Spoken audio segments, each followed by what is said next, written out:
আলাইকুম। আজকে আমরা ইংরেজির একটা গুরুত্বপূর্ণ টপিক শিখবো, কন্ডিশনাল সেন্টেন্স, যেটা হচ্ছে এসএসসির স্টুডেন্টদের রাইট ফর্মস অফ ভার্ব, এইচএসসির স্টুডেন্টদের কমপ্লিটিং সেন্টেন্স এবং ইউনিভার্সিটি এডমিশন সহ যোগ পরীক্ষার সব জায়গায় কন্ডিশনাল সেন্টেন্স থেকে কোয়েশ্চন আসে। সো আজকে আমরা একটু ইংরেজি যেই প্রসেসে শিখি সেই প্রসেসে শিখবো। আচ্ছা দেখি, আমি এই জায়গাতে কন্ডিশনাল সেন্টেন্স অর্থাৎ শর্তবোধক বাক্যের জন্য 3টা সেন্টেন্স লিখেছি। আপনাকে আমার সাথে এই 3টা সেন্টেন্স মেমোরাইজিং করতে হবে, অর্থাৎ এই 3টা সেন্টেন্স আপনাকে মুখস্থ করতে হবে। আপনি যদি এই 3টা সেন্টেন্স মুখস্থ করেন, ইনশাল্লাহ conditional sentence will be more easy for you. দেখেন আমি এই জায়গাতে কি লিখছি, if you come I will go, যেটাকে আমরা ফার্স্ট কন্ডিশনাল নামে চিনি। আমরা সারা জীবন কি শিখে আসছি যে ইফ, তারপরে হচ্ছে যখন প্রেজেন্ট টেন্স হবে, তারপরে হচ্ছে ফিউচার টেন্স হবে। এই যে স্ট্রাকচারগত দিক দিয়ে আমরা মুখস্থ করছি, ওই স্ট্রাকচারগত দিক থেকে বের হয়ে এসে আমাদের সেন্টেন্স মেক করে করে জিনিসগুলো হচ্ছে শিখতে হবে। সো আপনি হচ্ছে 3টা সেন্টেন্স পড়বেন। If you come I will go, if you came I would go, if you had come I would have go. So এটাকে আমরা বলবো ফার্স্ট কন্ডিশনাল, এটাকে বলবো সেকেন্ড কন্ডিশনাল, এটাকে বলবো থার্ড কন্ডিশনাল। এবার দেখেন এই 3টা সেন্টেন্স মুখস্থ করার মাধ্যমে আপনি কিভাবে যে কোনো কন্ডিশনাল সেন্টেন্স সলভ করতে পারবেন। ফার্স্ট অফ অল এই জায়গাতে আমি কি লিখছি, ইফ ইউ কাম, আমরা কামের ভার্বের ফর্ম গুলা লিখে নিই, যে কাম, কেম, কাম, ভার্বের present form, first participle form. Okay, so if এর পরে কি বসছে, ভার্বের present form if you come, then আমি কি লিখছি, আই উইল গো, অর্থাৎ ওই যে আমরা পড়ছিলাম এই সেম। তাহলে if you come I will go, যখন ইফ পরবর্তী কোন প্রেজেন্ট টেন্স অর্থাৎ ভার্বের বেস ফর্ম দেওয়া থাকবে, তারপরে উইল প্লাস ভার্বের বেস ফর্ম।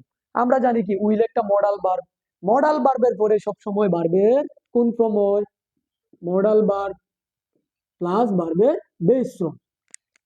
এই যে কনসেপ্ট, এই সাবজেক্ট, তারপরে কি লিখলাম, উইল প্লাস ভার্বের base form, if you come I will go.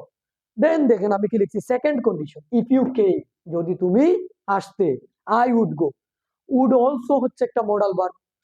So এই জায়গাতে আমি কি লিখছি, ইফ ইউ কেম, অর্থাৎ সাবজেক্ট ইফ পরবর্তী কোন টেন্স লিখছি, ফার্স্ট টেন্স, অর্থাৎ কোন টেন্স লিখছি, পাস্ট টেন্স, ভার্বের ফার্স্ট ফর্ম। দেন আমি কি লিখছি, উড প্লাস গো। তাহলে আমরা কি মনে রাখবো, যে if you come I will go, if এর পরে যখন প্রেজেন্ট টেন্স হবে তখন উইল প্লাস ভার্বের, উইল অথবা শেল প্লাস ভার্বের বেস ফর্ম। ইফ এর পরে যখন হচ্ছে পাস্ট টেন্স হবে, আবার মনে করেন ইফ এর পরে যখন হচ্ছে পাস্ট টেন্স হবে, তখন উড, কুড, মাইট প্লাস ভার্বের বেস ফর্ম। বেস ফর্ম কেন, উড, কুড, মাইট প্রত্যেকটা মডাল ভার্ব, মডাল ভার্বের পরে সবসময় ভার্বের বেস ফর্ম বসে। তারপরে দেখেন আমি থার্ড কন্ডিশন লিখছি, ইফ ইউ হ্যাড কাম। আমরা পড়ছিলাম না যে ভার্বের টেন্সের ফার্স্ট পারফেক্ট টেন্সের স্ট্রাকচার কি, যে হেড প্লাস ভার্বের 3 নাম্বার ফর্ম। ঠিক তেমনি ইফ ইউ হ্যাড কাম, অর্থাৎ ইফ এর পরে যখন হেড প্লাস ভার্বের 3 নাম্বার ফর্ম থাকবে, অর্থাৎ ভার্বের ফার্স্ট পারফেক্ট টেন্স হবে, দেন আমরা কি শিখছি, উড হ্যাভ গন। এই জায়গাতে আপনি চাইলে কুড হ্যাভ দিতে পারেন, মাইট হ্যাভ দিতে পারেন। সো এই যে 3টা সেন্টেন্স, এই 3টা সেন্টেন্স আপনাকে মুখস্থ রাখতে হবে। If you come I will go, if you came I would go, if you had come I would have gone. তারপরে দেখেন এর বাইরে আরো 2টা জিনিস আছে। একটা হচ্ছে আমাদের জিরো কন্ডিশনাল, অর্থাৎ চিরন্তন সত্য, ইউনিভার্সাল ট্রুথ, ইউনিভার্সাল ট্রুথ, আর হচ্ছে বৈজ্ঞানিক সত্য। এই বিষয়গুলোর ক্ষেত্রে হচ্ছে বা ইফ, তারপর হচ্ছে প্রেজেন্ট টেন্স, আবার প্রেজেন্ট টেন্স, যেমন হচ্ছে ধরেন সূর্য পূর্ব দিকে উঠে, এই ক্ষেত্রে হচ্ছে ইউনিভার্সাল ট্রুথ, বা যেটাকে হচ্ছে আমরা জিরো কন্ডিশন নামে চিনি। আর একটা আছে হেড প্লাস ভার্বের 3 নাম্বার ফর্ম দিয়ে শুরু হবে, হেড প্লাস ভার্বের 3 নাম্বার ফর্ম, এটা হচ্ছে আপনার থার্ড কন্ডিশনের মধ্যে ইনক্লুডেড হয়ে যাবে। সো কন্ডিশনাল সেন্টেন্সের এইটুক যদি আপনি বুঝেন, সো কন্ডিশনাল সেন্টেন্স আপনার কাছে কঠিন মনে হবে। আসেন আমরা হচ্ছে প্রিভিয়াস এডমিশন বা জবের কোয়েশ্চন সলভ করি। দেখেন আমি এই জায়গাতে একটা কোয়েশ্চন লিখে রাখছি, if I were you dash I take the money. এই কোয়েশ্চনটা 42তম বিসিএস এ আসছে। সো আমাদের দেখতে হবে ইফ এর পরবর্তী কি আছে, ইফ এর পরিবর্তে কি আছে, ওয়ার। ওই যে পড়ছিলাম ইফ ইউ কাম, ভার্বের present form, if you came, দেখেন ইফ আই ওয়ার, তাহলে কি আছে, ওই সেকেন্ড কন্ডিশনের মধ্যে আমাদের বিষয়টা হচ্ছে ইনক্লুডেড। তাহলে ইফ আই ওয়ার কি পড়ছিলাম, if you came I would go, তাহলে উড বা কুড প্লাস ভার্বের বেস ফর্ম। সো দেখেন এই জায়গাতে উড কুড কই আছে, উইল হবে না, কারণ এই জায়গাতে কি আছে, ফার্স্ট টেন্স আছে, সে, শুড, তারপরে হচ্ছে মে, তারপরে হচ্ছে উড। আচ্ছা, এই জায়গাতে দেখেন শুড হতে পারে কারেক্ট আনসার, আবার উড হতে পারে কারেক্ট আনসার। আর আপনাদের হচ্ছে এই পরীক্ষাতে ছিল হচ্ছে এই কনসেপ্টটা ছিল না, ছিল হচ্ছে উইল, তারপর হচ্ছে মে, তারপর হচ্ছে উড, তারপরে ছিল শেল, এই তিনটা জিনিস ছিল। সো এই জায়গাতে কারেক্ট আনসার কি হবে? উড হবে। কেন? এই জায়গাতে পাস্ট টেন্স আছে। এখন যদি এই জায়গাতে কি থাকতো, প্রেজেন্ট টেন্সের একটা কনসেপ্ট থাকতো, তাহলে আনসার কি হতো?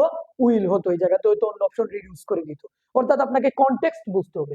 কনটেক্সট বুঝে যখন আপনি আনসার করবেন, তখন আপনার কাছে বিষয়টা কঠিন মনে হবে না। দেখেন আরেকটা কোয়েশ্চেন আমরা আনসার করি। বলছে if I had known earlier, had plus ভার্বের 3 নাম্বার ফর্ম, অর্থাৎ ওই যে if you had come I would have gone. Had পরবর্তী ভার্বের কত number form? 3 number form. Then আমরা কি বসাবো? Would have, could have plus ভার্বের 3 নাম্বার ফর্ম। দেখেন এই জায়গাতে কি আছে? উড আছে, হবে না। উড হ্যাভ আছে, হবে না, কারণ ভার্বের 3 নাম্বার ফর্ম। এই জায়গাতে দেখেন কি আছে? উড হ্যাভ চেঞ্জ আছে। তাহলে কারেক্ট আনসার হবে এইটা। দ্যাটস ওয়াই আপনাকে হচ্ছে স্ট্রাকচার বুঝতে হবে, কনসেপ্ট বুঝতে হবে, then you can answer any conditional sentence easily. So এই যে কনসেপ্ট, এই হচ্ছে এই জিনিসটার কনসেপ্ট। এখন আপনাকে কোয়েশ্চন চেঞ্জ করে দিতে পারে, এটা তো হচ্ছে প্রিভিয়াসে আসছে, এই টাইপের কোয়েশ্চন চেঞ্জ করে দিতে পারে।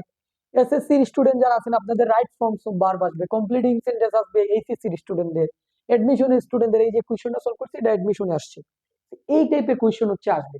সো আই থিঙ্ক আপনারা বুঝতে পারছেন। If you have any question about conditional sentence, you can just ask me. এই যে দেখেন আমিও এই জায়গাতে একটা কন্ডিশনাল সেন্টেন্স ইউজ করছি। সো থ্যাংক ইউ সবাই।